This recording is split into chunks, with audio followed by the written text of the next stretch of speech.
আজ অনেক দিন পর সেই পুরনো ঘরটায় ঢুকেছিলাম।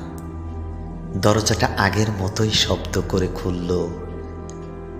জানলার কাছে ধুলোর আস্তরণ জমেছে, টেবিলের উপর উল্টো করে রাখা আছে চায়ের কাপটা। যেন কেউ একদিন বলেছিল, অপেক্ষা করো, আমি আসছি। তারপর কোনো দিন ফিরে আসেনি।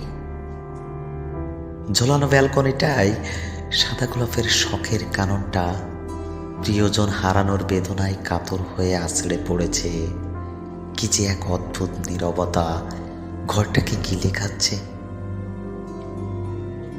আমি কেবল সেই শূন্য চেয়ারটার সামনে দাঁড়িয়ে গেলাম, যেখানে তুমি বসে বিকেলের সোনালি আলো গুনতে। কি অদ্ভুত ব্যাপার বলো, মানুষ চলে যায়, কবু অভ্যাসগুলো রেখে যায় অনুরাগে ভরা নিষ্ঠুর কোনো আবেশে। ঘরের কোণে আজ সন্ধ্যা নামলে মনে হয় এই বুঝি রান্নাঘর থেকে কেউ ডাক দিবে। বৃষ্টি এলেই বুঝি বারান্দায় শুকোতে দেওয়া কাপড়গুলো ভিজে যাবে।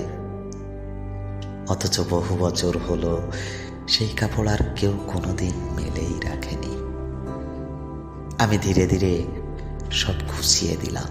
তোমার রেখে যাওয়া বই, পুরনো চিঠি, ভাঙ্গা চশমা, সব কিছুই অতীব সযত্নে সজালা অক্ষি জলে ভিজিয়ে ভিজিয়ে কেবল একটি চিরুনি ড্রয়ারের ভেতরেই রেখে দিলাম।